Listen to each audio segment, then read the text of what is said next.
mentioned, that's what we're doing.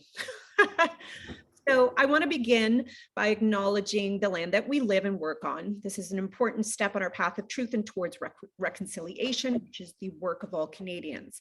I want to acknowledge that we are on the traditional territories of the Wendat, Haudenosaunee,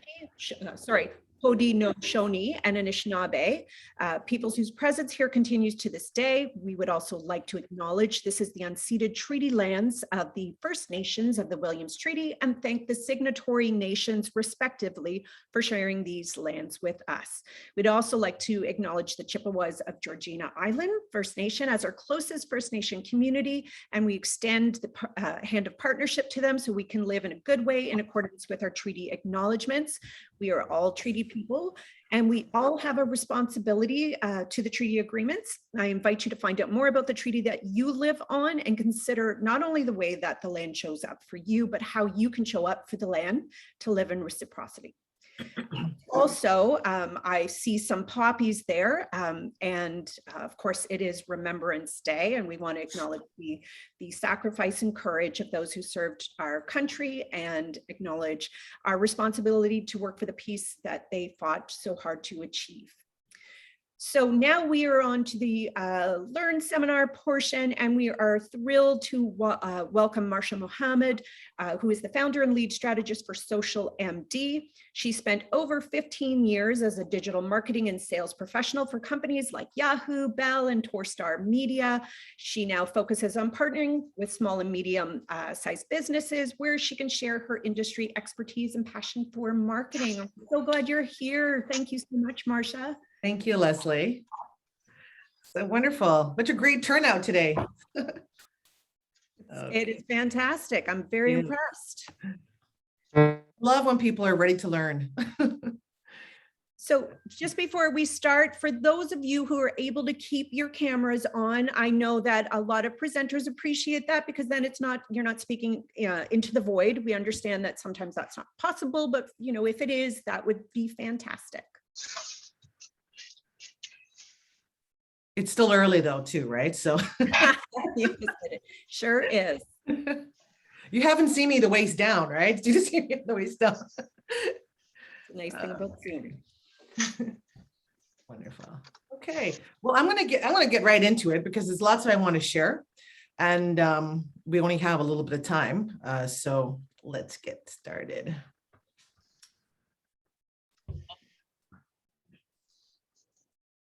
Okay, great. Everyone can see the screen okay? I'm assuming everyone? Good, great.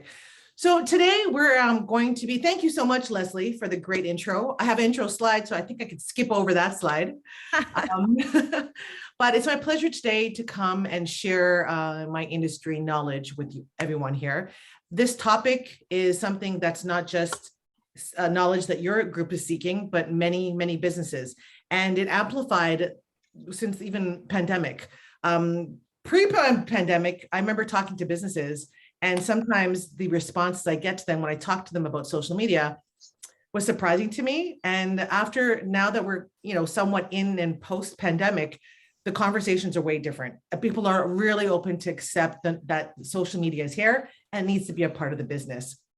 So today I'm going to touch on a few platforms that are very, very popular with small businesses today.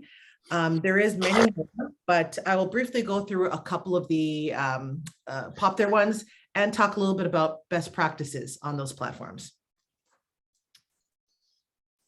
So I'm going to skip over there. Great. It's the guy next door, eh? Mm-hmm. Okay. Got a bike trailer now. He's always at it. Goes to the store and gets stuff or gets his exercise, whatever he does. He gets his stuff. Thank you. So we're going to start off with Facebook and Instagram, which are probably one of the most popular platforms for small businesses today. I want to ask, I think there's some people talking that are not in mute. Maybe if we can get some, yeah, it'd be great. So I speak to many clients and many businesses, and when I do ask them if they have social media, most would say they do. And the most popular platform I would say is Facebook and Instagram. Facebook has definitely changed over the years. I remember getting my first, actually hopping on board, I think it was 2006. And because that was Yahoo, I think that's why I jumped on a little bit earlier than normal, even with LinkedIn, just knowing it was trending. But today, Facebook and Instagram is very different to when it started. In that time frame, even how we advertise, communicate, engage, and connect on these platforms are very different. The next few slides, I wanted to touch basically on the types of posts that is capable on Facebook, but why you should try to get away from just a regular static post. So as you can see here, this is a beautiful post. It's for a flower shop.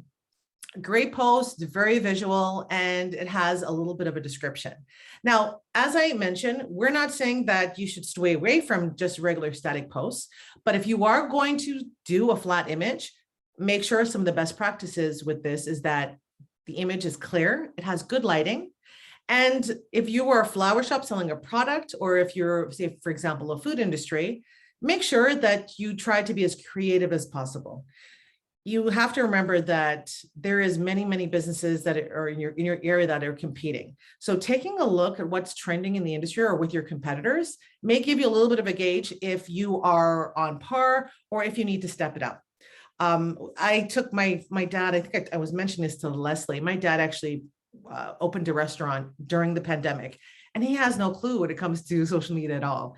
But the thing is that when you look in his industry, specifically for the type of food that he's actually in, which is the Caribbean, that industry, their bar is very low. So you can get away with maybe not having to hire a professional photographer with your food. You could probably take your iPhone and take really beautiful pictures and have it posted. And that's what I do for my dad. I just go out there with my iPhone, just knowing the angles, the lighting makes a real big difference. And we take the pictures, so forth. So I know everyone's familiar with that, but we're going to get into the other ones. The reason why I want to really share why you should try some of the new types of post executions is because now that Facebook, or not now, Facebook is very saturated. So when you do a post, if you're trying to grow your account, most likely if it's just a static ad and you're not putting any dollars behind your post, it's only your community that's seeing the ad. Now that's great if your community is, but there is other people that are biting for their attention as well. What Facebook and Instagram does is they actually favor people who are actually embracing their new products and services. So static ads are great, but when they roll out a new type of execution, if you embrace them right away, your post will get seen before most of your competitors. And I'm going to go through a couple of slides explaining some of these executions. Now, how it can help for your actual post to get seen that I mentioned, having a hashtag strategy when you're putting a post up, that helps people to see your posts. So when you're doing a comment, I suggest write in the comment, you see some people putting it in comments, you see some people putting it in the caption. I suggest putting your hashtags right in the caption. Now, there's always a back and forth. I'm in the industry. I'm always hearing what's going on. And the last that we've heard is that for Instagram and Instagram, when you write your comments, right below it, ... put your hashtags right under it. You can go up to 30 hashtags, but the thing about hashtags, you have to try to be a little bit strategic. And you don't want to just put things that you think are trending out of your industry, or because a lot of people are using these hashtags. Think about hashtags that pertain to your business, the post that you're doing of the day. Now, for example, the one we showed you here, a great post would be, of course, within the flower industry, maybe the types of flowers that are in the bouquet. Geo-targeting, where they are. So if it's a flower shop in Newmarket, you would want to hashtag that pocket to make sure that if your clientele is within your location, you want to make sure to put those hashtags. Making sure to post in your stories. I'm going to explain the importance of why stories is very important to this, but every time you make a post, make sure to flip it into your stories. It doesn't cost much time. It basically is the little arrow, flip it and share it to your community. And the other thing that will help people see your posts is paid ads. So I have a client that I'm doing a beginning test with a very, very modest budget. So what we're doing is we're testing what post the community likes. And so what we do is we invest $5 a day on each post. So if I post something today, I spend $10 boosting the post, And then in 2 days, when I do the next post, I spend $5 a day for 2 days. And for the month, I'm going to take a look at the data and see what the outside community actually resonated to.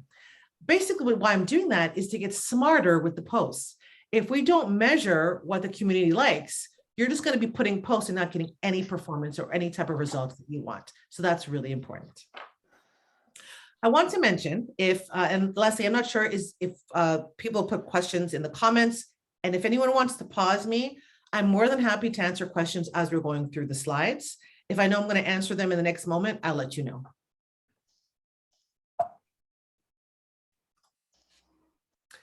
Carousels, I can't see much people, but are everyone familiar a little bit with carousels?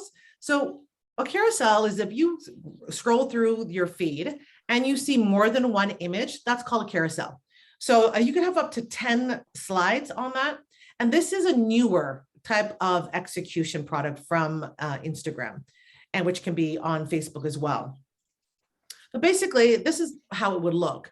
And this is an example of what I've done for my carousel. So what I've done is, 5 steps to market your small business on social media. And I'll have all the slides that will have a tip on each slide. Now, the reason why it's really great to embrace this type of information, sharing results, is that Instagram loves when you use this type of execution. So what I've seen even with my feed is that when I actually do this, number one, I get a lot more response. And number two, when you're on the feed, the great thing about a carousel is that if you see my first slide, which is saying 5 steps to market your small business, and you don't engage, later on in the day or later on in the feed, you're going to see my second slide. So I now have 2 opportunities to get in front of you to see that post for the day compared to a regular flat post. Marcia, can I jump in and just ask, is that only the case if you're boosting that post, or does that happen regardless? Regardless. Okay. So basically, if you do the carousel, again, that won't happen with a regular static post, but because the carousel has more than one, it's almost, and I don't want to get people confused, but there's something called retargeting. And it's very similar to that, where you show up one time and then the second time it's a different creative. That's exactly what it is. They're seeing the first slide, they didn't engage, they're going to try a second time with the second slide. So that's why it's to be mindful of how you're going to the information you're laying it out. Because if you know that the first slide's being seen and possibly the second, you want to have your hook, your strong hook on the first 2 slides to make sure there's a great possibility for people to go deeper on your posts. Perfect. Thank you. No problem. So why do you want to embrace carousel? Is that Instagram promotes new execution. So even the ones I'm going to show you in a moment, that's what happens, is that when they bring on something new, you're going to get seen first compared to someone who's not embracing the new. And as I mentioned before, it shows up twice in your feed. And the engagement I find with carousels I find really high, because a lot of times I'm going to put the hook on the first screen, and on my last screen, I'm putting my call to action. And I'm using things like leave a comment or DM me for more information. And I've gotten a great higher engagement on my carousels compared to my flat posts.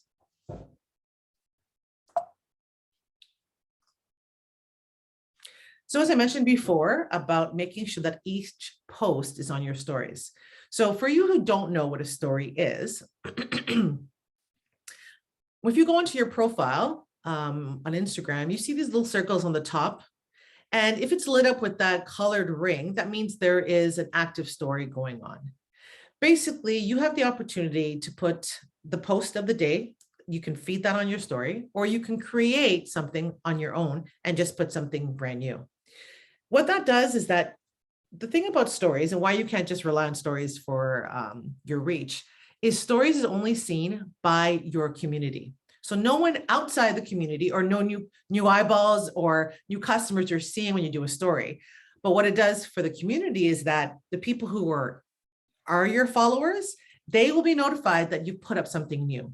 So a lot of my clients, when we're posting something, we're making sure that we're saying, a little sticker saying our new post, make sure to take a look. It just lets the community know, hey, 2 times they may see me on the feed, or on the actual stories, they have another opportunity to know that something has been posted by myself. as I mentioned before, when you do it on your stories, because you're getting inventory on the top, you will actually be seen as posting something. Now, I want to go back and just talk a little bit about stories. The word itself is about storytelling. So depending on your comfort level, depending on the time that you have, if you can actually on some days try to actually tell a story of your day. It could be the example I have with the carousels. I do this very frequently. Some of the days I do my carousel, which I have tips for for the community, I will post that throughout my whole entire day, and I will time them out maybe an hour or two throughout the day, so that I am actually pulling people through a story and then keeping them engaged. Now, there's another benefit of doing that, is that every time you post a new story, you populate and bump everyone off. So you will be shown as the first sticker. So that's why it's important to have more than one story going. Because when you put a story, if I put a story at 8 o'clock in the morning and 10 other people put a story after me, I will bump down 10 spots and probably not even be shown on the actual top inventory. But if you put another story up, say an hour later, you're bumped right back onto the top. So that's why it's really good to do more than one in the day. I try, when I'm doing an actual story, maybe between 4 to 5 slides. Some people even go longer. I wouldn't get into like 15 or 20. That's just too much. But again, 4 to 5, 6, if you're sharing a tips throughout the day, some people do a behind the scenes where they show their alarm clock, the time they get up. They show their routine. They're going to the gym. Then they're flipping open their computer. Then they're diving into the work, or they're making their product. They're letting the community know, but every time that they're putting a slide or populating on stories, they're going to get seen above anyone else who posted before them. So that's another benefit of doing more than one story. But again, it is about storytelling. So just having one post all the time and never really embracing the true essence of what stories is about, it just doesn't help you with the, and I don't want to use this word with everyone, but the algorithms really reward people that use these tools the right way. So that is one of the best practices for stories. As I mentioned it, you can promote your post of the day, and you have a much higher engagement as well with stories. Another tip I want to mention about stories, and if you do put something out, another thing that can help your engagement and views is that if you add stickers and actual engagement stickers, things like a poll, a question, a time clock, you know, those little timers. When you actually put the stickers, Instagram will actually populate your stories to more of your community. And you will see the more people answer the questions or engage in your poll or time clock, more people will actually see your stories. So that is another tip, is that if you're going to put something, when I put my webinars out, I put my webinar and I'll put a time clock. And my community can actually get a reminder. So when they actually click on it, it actually helps my engagement rate, and it actually keeps my story in front of more of my community, so more people see it. So embrace the engagement stickers and try.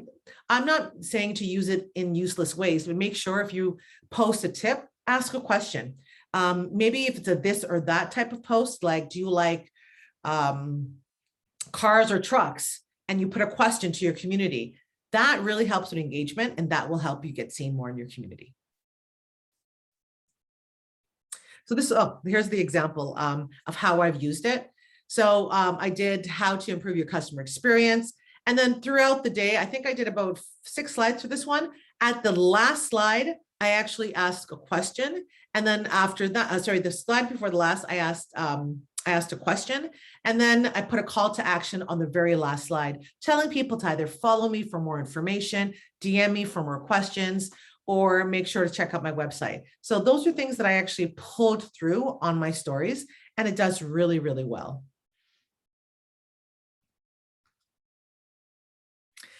Reels. Reels is a newer product. It intimidates so many businesses out there, but Reels is giving accounts a lot of traction. Reels is a product that's come out probably within the last couple of years, but what has helped businesses do is get seen without as much budget as before. So on Instagram, pre-Reels, if you're not putting any budget to your posts, as I mentioned before, your community is mostly the ones that are going to see your posts. The amazing thing about Reels is that if you actually embrace it and, you know, get a little bit into their best practices, your Reels will be seen by thousands and thousands of people outside your community. So, like, I don't know if I could see of hands. Has a lot of you tried Reels yet? I can't see everyone there. Great. No. Now, in the comments, if you guys want, I'd like to know, like, yes or no, but what has been the reason why it's been holding you guys back on Reels if you haven't? Now, I'll give you, as you were mentioning, if you guys can kind of put some comments of like why you're not using it. But what the answers I've gotten is intimidating. They don't want to show up. Like, they just don't want to show their face. I think the timelines, you know, they're busy with their business and it's really hard to stop and do video. Those are probably the top 3 answers that I get from businesses. But the other thing is that those are the same businesses don't have budget to actually pay for ads. So it's a catch-22. Reels is a great tool to get seen without budget. So I tell businesses there's 2 ways you spend with marketing. Either you're spending your money or you're spending your time. But at the end of the day, you still have to spend something. So if you don't have the budget, you really have to look at the actual executions or best practices that's going to help you get seen. And Reels is one of those types of execution. So what Reels does, it gets, as I mentioned, it gets you outside your community. So a lot more people are going to see you. And if you can actually use hashtags. So as I mentioned before, if you were a local business and you'd like more of the local eyeballs, use those hashtags that with the geo of your city. So for me, I would put things like my city and social media manager. I would put a couple of terminology that I know that people will associate searchability for my industry. So if you're a restaurant, again, restaurants in Newmarket, it could be hair salon, it could be nails and aesthetics. Whatever your industry is, you can use that as very similar to your posts. And that will help, again, the local area to see. Reels, the engagement is through the roof. I'd say when I put a Reels compared to a flat post, it's probably 5 to 6 times more engagement. And I'm sorry, likes. Engagement's even higher. So I get people leaving more comments. They're actually DMing me questions. They're saving it and forwarding it, sharing those posts. So that in itself shows me that it is working a lot higher than my other types of posts. And Reels is trending. It is one of probably of the newest types of executions on Instagram. And again, the businesses that are actually embracing it are getting seen. But later on, as I mentioned, best practices, I will explain more why you should be trying to embrace these types of executions in the first place. Marcia, can I ask you a question? Yeah. I'm not sure I understand Reels. Are we talking about videos? Yes. So on Instagram, this product that the product that Instagram has, it's a short type of short stream video. So it only goes maximum to 60 seconds, but depending on what type of style, meaning if it's educating, if it's fun, entertaining, depending on what you're sharing, there's timelines. So, you know, I wouldn't suggest that you have to go to a minute unless you're sharing educational information. So I've done a minute, but I'm sharing a lot of tips. That may not be the fact if you're dancing in the screen and you want to stand there for 60 seconds and just dancing for no reason. So there's timelines. But what happens with Reels, it'll show up on your feed. It is a video. It is housed right in the native app. So 2 ways you can do it. You can press the plus sign and you'll see a drop down and it'll say Reels. You click on it. You can do a video right within the native app of Instagram. Or if you want to be a little bit more comfortable, say you did a video yourself on your phone, you can pull that video in, upload it to the app, and use that video to do all the fun types of, you know, executions and so forth. All right, thank you. Yeah, no problem. Hi, Marcia. Hi. So question. So for example, if you want to do something fancy like slow motion or fast forward of a video, do you do that on your phone or on Facebook? So I would say for a novice small business, it's hard to navigate sometimes Instagram's effects. So I tell businesses, which is a little bit easier, I think. So there's something called InShot. So if you guys want to write that down, it's an app. It's like a video editing type of app. So what I've done is if I do a video and I pay for InShot, right? Because it takes away that watermark. So it's very inexpensive, $4 or $5 a month, I think it is. But when you upload your video into InShot, you could do those techniques, the slow motion and so forth. Now, and I'm mentioning this to you guys because I find it's easier when I explain this way than to explain on an Instagram for businesses. But if you do your slow motion tricks on that app, then you can upload it and add any other effects that are easy through Instagram. So you can do these little types of tricks on Instagram, but it's just the searchability of finding the right effects to do that. But if you don't have the time, go onto the app of InShot, do the slow motion, upload it, and do everything else you want to do on Instagram. Or Facebook then, correct? Yeah, absolutely. Okay. Yes. And sorry, Marcia, we have a question from Tamio, who is looking to find out or for you to go through the difference between Reels and IGTV.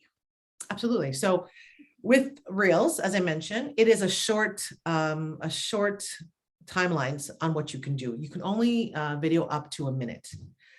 Now, and in a way, in that native format, that you don't want to go more than that, to be honest. As I mentioned, the types of ways you're sharing. IGTV, you can go, I think, up to 60 minutes. So 60 seconds compared to 60 minutes. IGTV, which I definitely would, like, again, suggest embracing, depending on your business and what you're going to do, right? But you have more time to actually share information. So I tell businesses like coaches, mortgage agents, anyone who's sharing information like a webinar, like this format I'm doing today, I could do this in an IGTV. I can share this, I can do the whole video, record it, and flip it, as long as it's under the timelines, as an IGTV. The other thing as well is that you can actually almost make it like a library and subcategorize your IGTV topics. So say you want to do, say you're a mortgage broker and you want to categorize different types of topics for your IGTV. You can categorize that. And when people come and see all the different videos, they can jump right into the topic. You can't do that with Reels. You can't categorize it. So IGTV and Reels, they're both video types of executions. One is more long form and Reels is more short form. Again, the Instagram is giving you different ways of sharing information to, again, become that authority in your industry, but it is placed for that type of execution. Now, if you were sharing, say, 5 tips, if I was sharing 5 tips for great video reels, I could do that in a Reels for up to 30, 60 seconds. But I can also take that topic and create an IGTV and speak about that for half an hour. So that's about repurposing. So again, you can do the same topic in a different style. One's a little bit more long and more informative, and the other one's a little bit more short. And IGTV, again, it really indexes well on Instagram. So again, if you're steering away from the regular flat posts, if you're comfortable being in front of the camera and you are comfortable in presenting, IGTV is really, really great way of sharing information. As well, like I didn't pull, again, all the information with lives. If you guys are familiar with lives, can I get you guys are familiar with lives? So, okay, some of you are. So what a live is basically, I pull out my phone, and I suggest planning it. When I call it live, you can plan your live event, but basically what it is, instead of a pre-recorded video, you're talking to your community right there. They can ask questions on the spot, very similar to what we're doing today, but it's on the app itself and you're doing it in that kind of format. And that's another way of sharing video. I hope did that answer your question there? Perfect. So I touched on a little, there's lots and lots of layers to Instagram and Facebook, but in the sense of time, I want to give you a little bit more of the landscape, but I kind of pulled the most popular when it comes to small businesses. I wanted to touch a little bit on TikTok. Now, again, TikTok is a newer app, not as old as Facebook and Instagram. Again, show of hands or shakes of heads or comments. Are you guys familiar with that, with TikTok? You guys heard your kids talk about TikTok? Or seen some crazy dancing on TikTok. So TikTok is an app for making and sharing short videos. Now, I'll share this with you. Reels on Instagram actually came because of TikTok. So they actually copied TikTok because they saw what was happening. And, Mark Zuckerberg, who he is, like, I see something there, I better embrace it as well. So Reels might not have ever came into reality if it wasn't for TikTok. Just a really interesting fact about TikTok. TikTok actually was developed in China, an app in China, and it actually started as a karaoke app. So it's very different to what it is, and the name was different as well. But what it does, the videos are the same format as Reels, right? So they're tall, they're not like the regular square like Instagram. So they're very much like the Snapchat, Instagram stories, but you navigate through the videos by scrolling up and down, right? So that's the motion of what's going. And it's the same kind of format with the feed. And that's basically what it is. It's all video. You're not going to see still images. You're not going to see anything else except for video. Now, a lot of, I'd say the last couple of years, and again, when I get the temperature of my clients, where they're at, TikTok may not be for your business today. It might not. Say, for example, you are a retirement living center and your age category is between 50 to 60-year-olds. This might not be an avenue for you to be going. But on the other hand, if you're targeting the children of the elderly, that's how you would get that brand awareness on TikTok, the younger generation coming a little bit further down. Now, a year ago, TikTok probably was just only the year or 2 years now, very young audience, maybe from 13 to 25. The age is actually populating higher. Now, the reason why I wanted to mention about TikTok is that, do you want to wait to embrace this when everybody else is, just like what happened with Facebook and Instagram? So the reason why I'm putting this in there, even if you're skewing a little bit older, you should definitely be aware of the technology that's going to be trending. TikTok is probably going to be one of the top apps as Facebook and Instagram is as of today. So I will just show you a little bit of the benefits of TikTok. So why would you want to embrace TikTok? So when I came, as Leslie probably shared with you guys, is that I've been in advertising for many, many, many years. I actually started off in print. So print advertisement, and I pulled through to digital. Now print, going into the world, websites and that transition is that big jump for advertisers. What's happening now with marketing, with social media, is that next jump. So the traditional way of doing advertisements or posts, normally with corporate is struggling with this right now, is very, very self-absorbed. So the past, you'd see an ad. I mean, I collect vintage ads. I do a lot of posts about them. So I have ads from like 1887, ads from, many legacy brands. All of these, one thing they do have really thought-provoking images, but it's always been about their brand. That's traditionally sell, sell, sell us. Now, what social media has done and these platforms is about thinking of the community and how our actual product can fit within their life. How can we bring them value? Not about just buying for whatever sake. We have to take the time to really put it out there. Now, what TikTok has done and elevated this new way is that if you go onto TikTok and do a video, and if you stand there and talk just about your product, why you should work with me, why you should work with my company, you will get nowhere with TikTok. TikTok is all about sharing information in such a subtle way that they're interacting with you as your brand. They're getting familiar of who you are, but it's not necessarily talking directly about Social MD. It's not saying, hi guys, I'm Marcia from Social MD. Come let me work on your brand. It's going to be me more talking about, hey guys, what's going on Reels today? Let's talk about the trending tips that's happening. I'm talking about my industry. I'm talking about value for my community. They know who I am by the account that they are on Social MD, but it doesn't have to be about me talking about what I can do for them physically. I want to share what they can possibly learn from me. That is the approach with TikTok. You cannot go on TikTok pushing your brand. You have to do it in such a fun, exciting, and educating, valuable way to get that attention. So on TikTok, it's a very easy way to build communities, which is very similar to like Instagram and Facebook.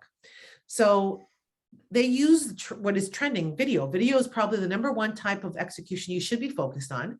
And it's very, very easy to develop a relationship with video compared to just a still image. So TikTok, again, a great way to build community. Marketing that doesn't look like marketing. As I mentioned to you, when you go and you're putting out some sort of information, if you want to have your logo in the background, great. If you want to have any type of way for them to recognize who you are, wonderful. But you do remember that they are on your account, so they will be able to click on your profile and go see a little bit more information. But that, if you want to market, say, your product, a really great way to do that is, say you make jewelry. Show them what you make. Show them the process of making homemade jewelry, whatever it is. Now you're showcasing your product, but you're doing it in an entertaining way because people might be curious. Wow, look at the steps. I never knew it took 10 steps to make the earrings that I just bought. That really looks cool. You're entertaining the person. You're sharing information they may not have known, but you're actually introducing them to your brand through this really creative way. So as I said, again, it's a really, really great way to market your business in a really seamless, authentic way. And it's a perfect place for user-generated content. Now, I'm going to put a little pin on that because I'm going to talk, I have a slide that I'm going to talk a little bit more. If I can get shakes of heads, is anyone familiar with this terminology, user-generated content? Oh, good. Okay, great. I was surprising less. That's wonderful. Okay, good. So I'm going to go a little bit more onto that, but TikTok is an amazing place for user-generated content. It's a great platform to execute that type of content. So again, depending on what you are targeting. Now, when I talk to businesses, I'm not expecting you to go on every single platform out there. You want to be really strategic on where you're going to focus your time, especially if you're doing it yourself. So you have to figure out which one of these platforms are aligned with your brand. So then do a little bit of research and figuring out, okay, Facebook and Instagram, what is their demographics? What is their age category? Is that lined up to who I'm looking to target? TikTok, is their audience lined up to my brand? And if it's not, I'm not saying that you should not have a presence there, but your focus and time may not be as much on TikTok as it is on Instagram.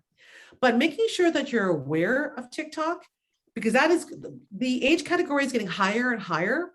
Again, when Instagram and Facebook came out, do you think my 75-year-old mother-in-law would have been on Facebook like 5 years ago? No, but she's on it now. So these apps, as they start to have its age, most of the general population are going to eventually be on the app. So it's good to just be mindful of these types of information so that you can keep an eye on what's happening for the future.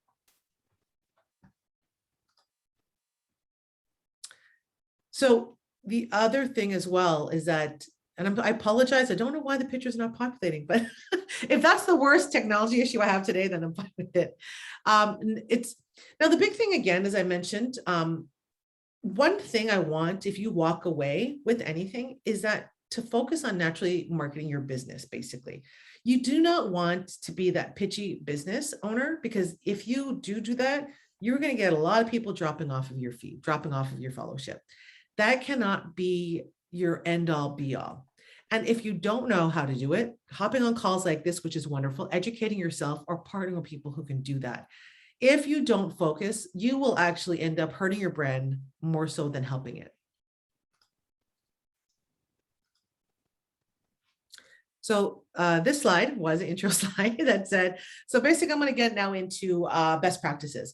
Before I move on to best practices, was there any questions on what I just showed or any other platforms quickly that I didn't mention? I can answer now if you'd like. I didn't get into Pinterest, but just as a side note for everyone, Pinterest is a wonderful platform to embrace.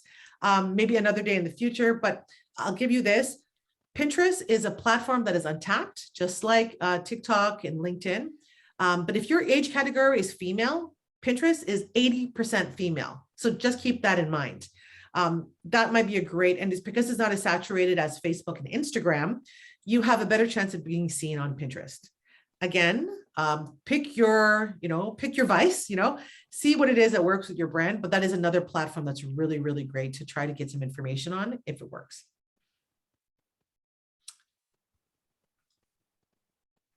So we're going into a little bit of best practices, and I wanted to talk to you guys quickly a little bit about when we talk about content. When I talk to clients about content, the only thing that comes up to them mostly is either copy on a post or a blog.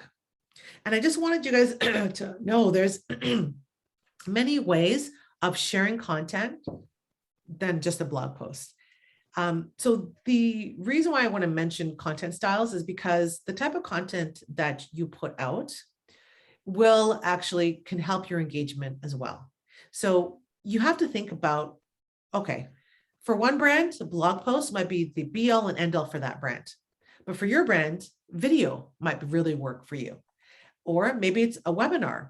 So when you start to understand the different types of styles out there, different types of contents where you can relay information, it can really help you understand how to better put out information. So one of my top contents I like personally, I love podcasts. I love it. I love because just like how we have faceless screens right now, you don't have to show yourself, right? You could be with a mic talking about your brand. I love to be interview style. Like I love to have two people on my podcast and have a conversation. I think to me, it's so natural. I'm a talker and I love to share information. So when I have a person with me on a podcast and we're going back and forth talking, industry shop, it comes out so naturally and it really works for me. But another person, I brought on someone to do a podcast for them and it didn't really work for the person's personality. So it wasn't for them, and that's okay. But you have to figure out which types that really works, and how you can find that is experimenting. So maybe you might want to dabble, or maybe see if you can be a guest on someone's podcast and see how you feel when doing that and see the reaction you get with other people. Maybe you're like, I'd like to try webinars. And the great thing about webinars is that, Leslie's recording this right now, but this can be repurposed. If wanted to, you could take this recording and flip it on Facebook. You can actually take these recordings. So if you did a webinar and it was really well, you could take that and repurpose it into your content. And another thing I want to mention as a tip, repurposing is a golden rule to save you time as a business owner. So when I mention, if you take a blog post, an Instagram post and talk about 5 ways to improve your reels, and I decide to do the first one as a post. In a month, I can actually convert that into a carousel. Maybe in another month, I'm going to do it as a video. Maybe in another month, I'm going to do it as a podcast. In another month, I could do it as a blog post. Now, that is a piece of content that people are always looking for, but some people might be more of receiving that as a podcast. And I'm going to get a pool of people listening to that same piece of content that never even looked at my feed. I'm going to get another set of people that got that because of video. I never would have got them maybe through podcasting, but that information resonated to them on video. So that saved me time because I didn't have to reinvent the wheel. And I'm just trying to figure out who and what type of style works for my community. Our goal as business owners is to understand who resonates for us. We're not everyone's cup of tea. I have clients when I ask them, who's your target market? And the worst answer I get is everyone. Yes, anyone could buy our product. Anyone can, but we are not everyone's cup of tea. So we have to figure out who we match up with, who likes our style, who likes the way I present and talk, or the way I relay information, who likes my products and service. That's the kind of people we want to attract. And the more of those people, the easier we're going to convert.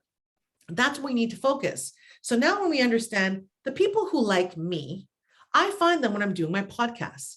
So maybe what I'm going to do is I'm going to do more podcasts because I get a lot more traction than I do, say, for example, with a blog post.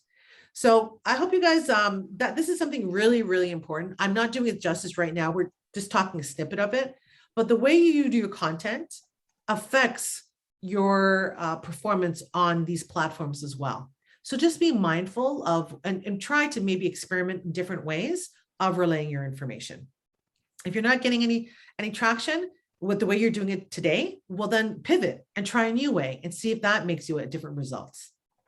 But as you know, that saying, if you keep doing the same thing over and over again, that's insanity, right? So try to change it up as much as you can.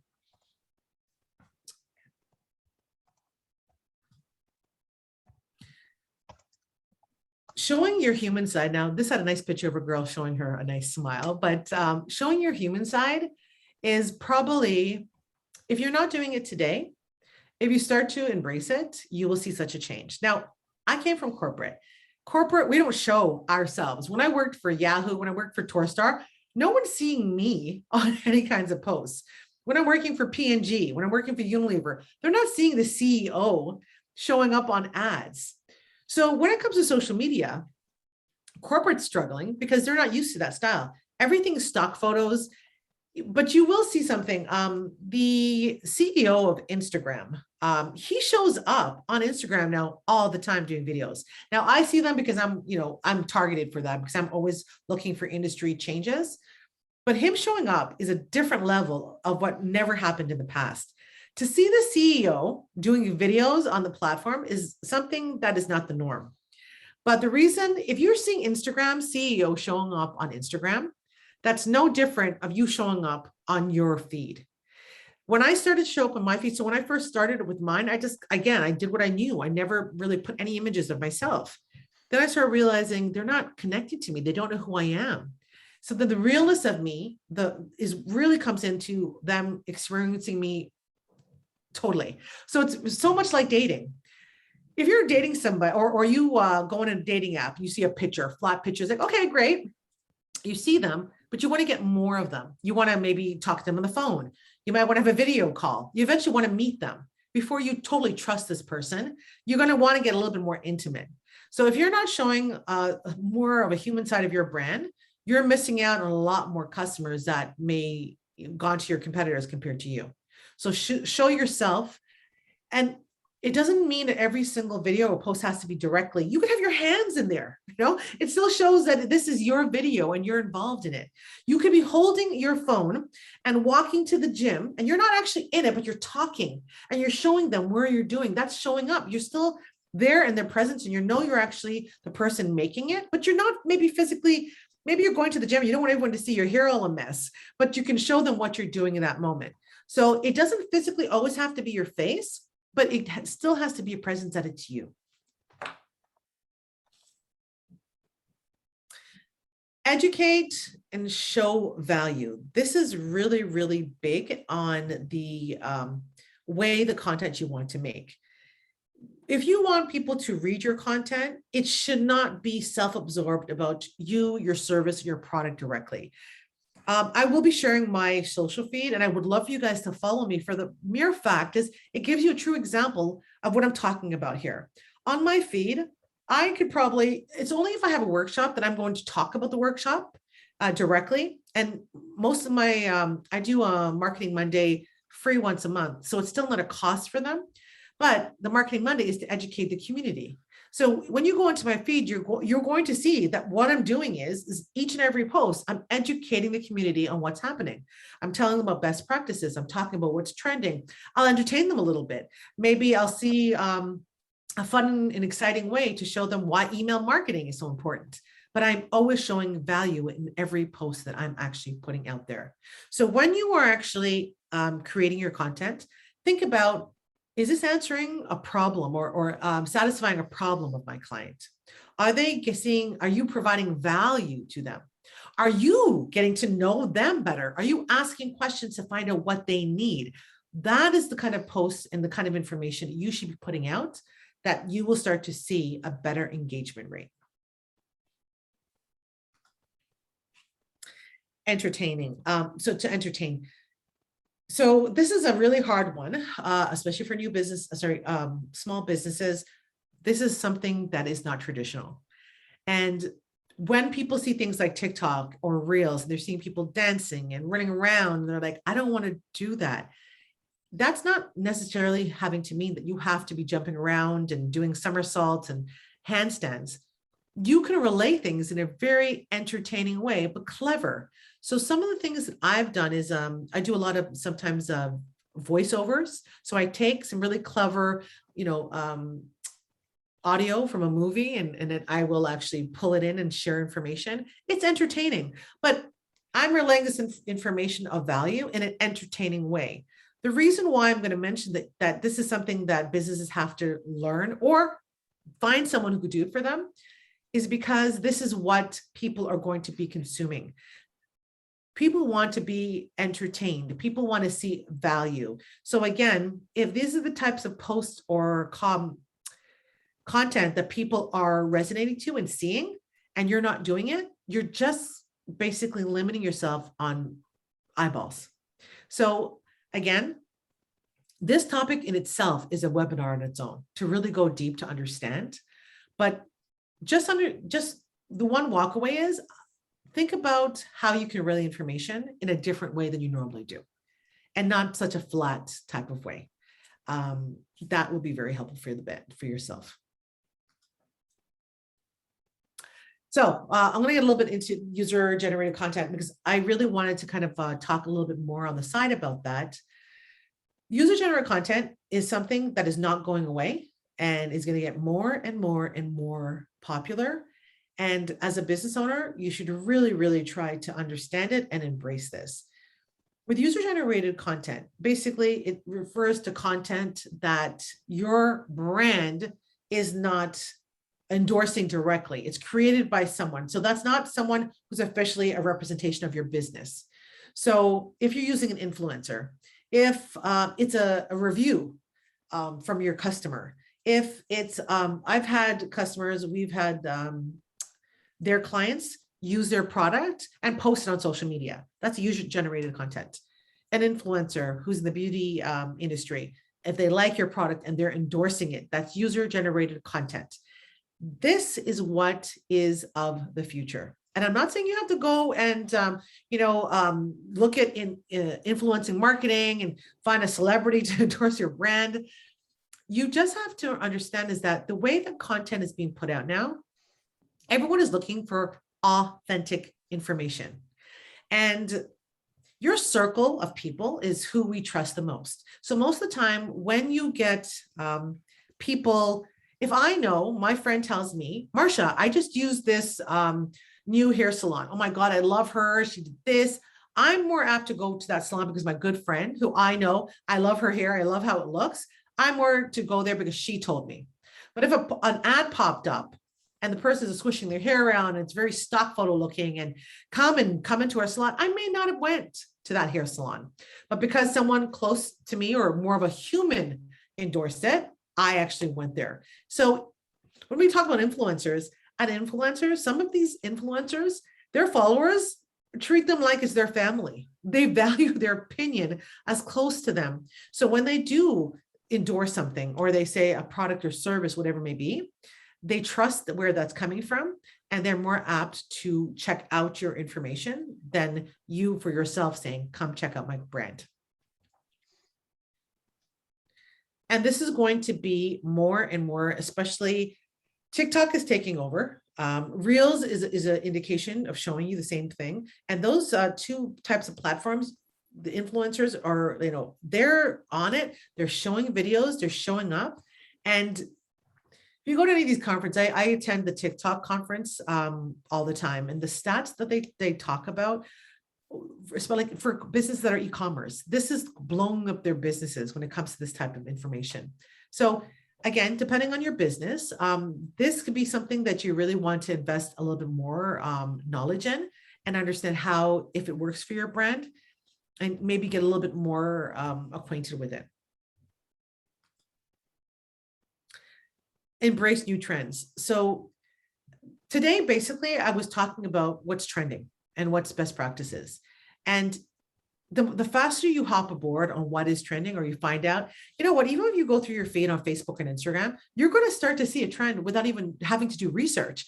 You're going to look at your phone going, oh my God, everyone's using this song and everyone's doing this dance, or everyone's using this kind of post that's popular. Just by your own personal feed, you'll probably see what's trending. And you're seeing it because they're the new trends. So really, if you're looking to if you have a limited budget, but you'd like to get seen more, this is something that you really have to be aware of. When it comes to trends, you need to be one of the first to embrace it, because once you start to embrace it in the beginning, you get a lot more leverage compared to later on in the game with no budget.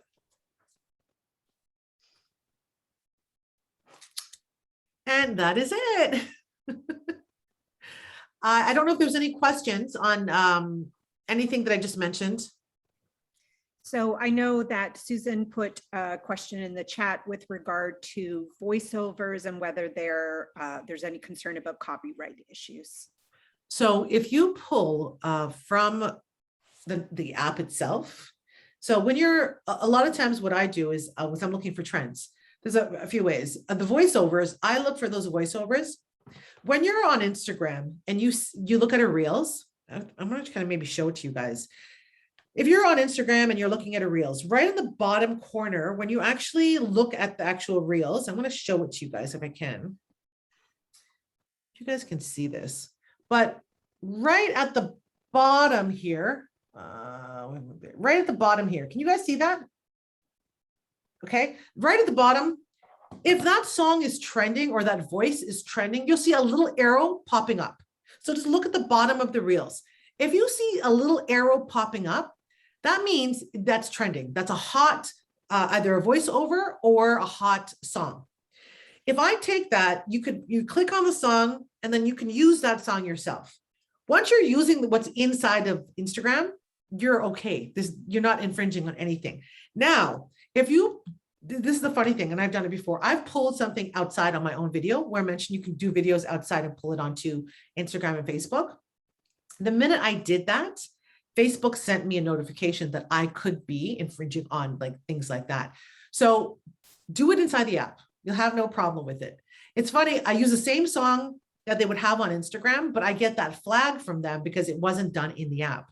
So if you're doing it within the app, I've heard of no issues, but again, legally, I have not like investigated that thoroughly, but what I've heard in the industry is that you're safe because Instagram is basically getting the approvals. It's the same thing like TikTok. TikTok and Instagram doesn't have every song available. When you're searching for songs, you have what's available to them that you can use. So I think their back team is kind of vetting it for us, but I've had no one ever come back to me having an issue within the app. So I would stick just using what they have available. Perfect. And I think, one of the things that we've really noticed is that you just have to try it. It's the hard part is getting started. And yes, sometimes the Reels can be very time consuming, which is why we sort of cherry pick what we are doing. But, some things are going to work for you and some things won't, but there's no harm in sort of testing the water. Absolutely, Leslie. Yep. Sorry. Yeah, I had a question related to Leslie's comment. It's in terms of time commitment. How much time do you spend on generating content for your platforms? Because I find that really difficult for me. I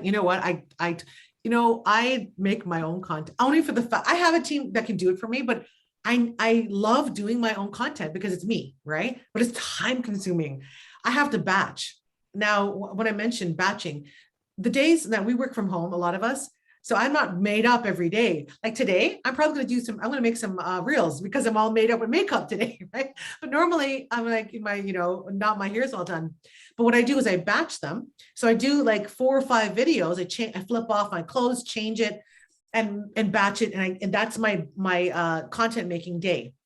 So if that's one thing that can help is take, half a day and dedicate to say, today I'm going to make this many videos. I'm going to do this many blog posts or whatever it may be. Pre-planning is going to save you. Now that's best practice. If you pre-plan, you won't be overwhelmed and you won't forget. But as I mentioned before, I'll tell clients all they say they don't have the time. I'm like, that's fine. I don't think the CEO of BMO has the time to do marketing, but guess what? He has millions of dollars to get people to do it for them. So as I mentioned, if you have budget, I will tell every one business, hire someone to do it for you so you can focus on your business 1,000%. But if you can't, then you do it till you can, right? So that means you're probably going to have to do 2 hours later in the nighttime to get your information out, to get a real traction. And then, as I mentioned, figuring out, okay, how could I be smarter and not have to work harder? Can I take a Sunday, get myself all done up, take a few hours, make some content, use things like Hootsuite. You guys might be familiar with platforms that you could pre-plan your content. pre-plan it so that you took that Sunday, you planned everything out for the month, and you're done. Then, in mid-month, you do it again. That way, you're not trying every single day trying to make content, which can be very overwhelming. Okay, thanks. No problem. And when you actually go to the trouble of making the content, when people like and engage with you on it, be responsive. That's one of the big things that I see, is that people will walk away from their content, or they'll like someone's comment and they won't actually comment. And it's such a missed opportunity to grow that engagement. Absolutely. I don't want anyone, like, I'll tell you guys, don't get caught up with likes. Likes mean nothing, honestly. The things you should be looking at is your engagement. And engagement is comments, shares, and saves. So there's like little indicators that someone's saving the post, they're sharing it with their community, or they're sending a comment or whatever it may be. That's what you have to be focused on. Those are the ones. You might have a post that has 20 likes, another post that has 30 likes, but the 20 likes actually has more engagement. That's what you have to look at, the ones people are saying things. That's what you need to focus on. And another tip, I'm going to tell you guys quickly another tip. Again, it takes more time. When you're posting, before you can't post and ghost. You can't do that, right? You have to actually, before you post, you should be on there liking, commenting into your community. And then after you post, go back on there, comment. Now, it takes time. I'm not saying it doesn't take time, but the reality is that will help engagement, because again, if you post and ghost, again, the algorithms on Instagram recognizes that, and they don't show up compared to other people who is actually deeply involved in community. They're deeply involved with their people, and they're leaving comments. I know when I leave comments on all my different community, they come back and show me love, and it's like a circle. So, but it takes time. But as I said, again, if you allocate 15 minutes in the morning and you engage, and say you post 3 times a week, I don't think you need to go more than that, 3 times a week. And you decide on those 3 days, 15 minutes before you post, you're going to go in there, like, and see what people are doing. And then right after whatever time the post goes up, just go in there again, engage 15 minutes, and you're done. It's a half an hour commitment, but just think about that is, again, if you can pay someone to do it, do it. If you can't, it's important for you to do it yourself. And that really does work across all platforms. That's not just Instagram. It's the same thing. Get involved if you're on LinkedIn, get involved on LinkedIn. Same with Facebook. Absolutely. Wherever you are.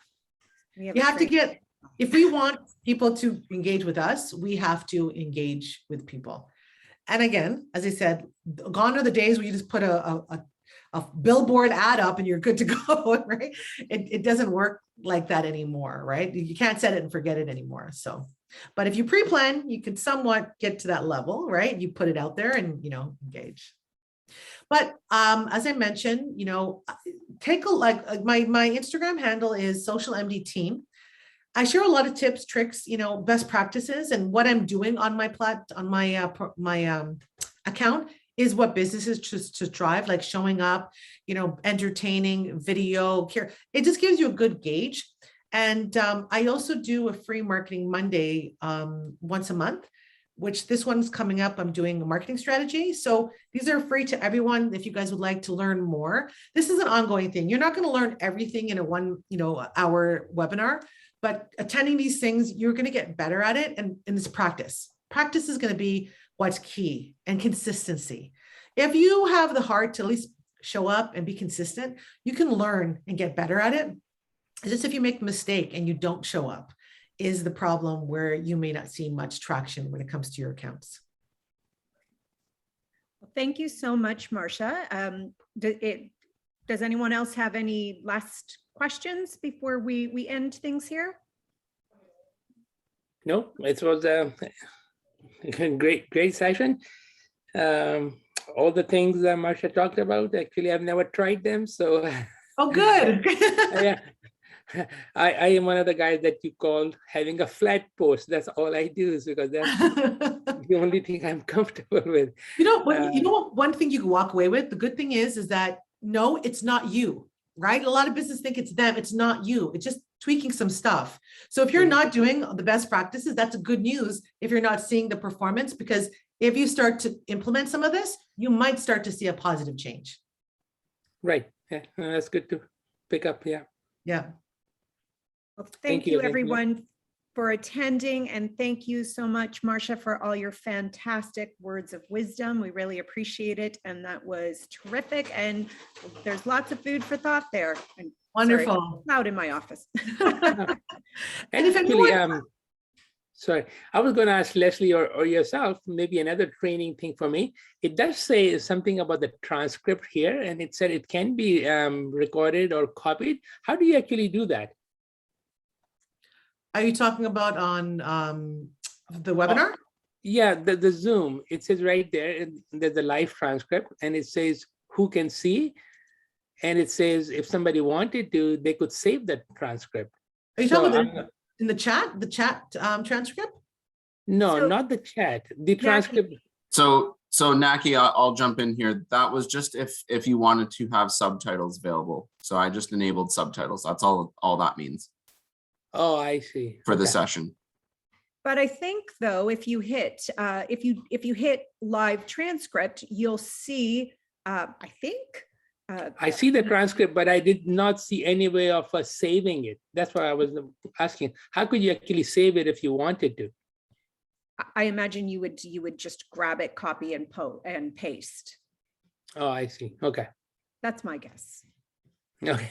Way to end things on a hard note, Jackie. Yeah, because it's so much easier for the chat if you wanted to copy the chat. It shows you exactly what to do. Yeah. But it did not show the same. I think you might be able to right click with your mouse. I don't have my mouse with me, so I can't confirm that.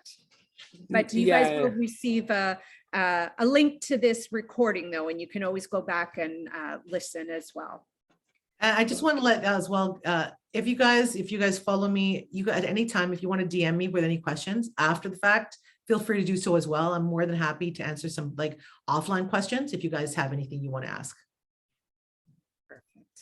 Thank you so much, Marcia. I really appreciate you coming in and sharing all this with us. Leslie. So we will end things here, and you've got Marcia's info up on the screen if you want to jot that down, if you have any questions for her. Thank you so much, everybody, for attending. This was fantastic, and have a wonderful day. Thank you guys. Bye-bye. Thank you.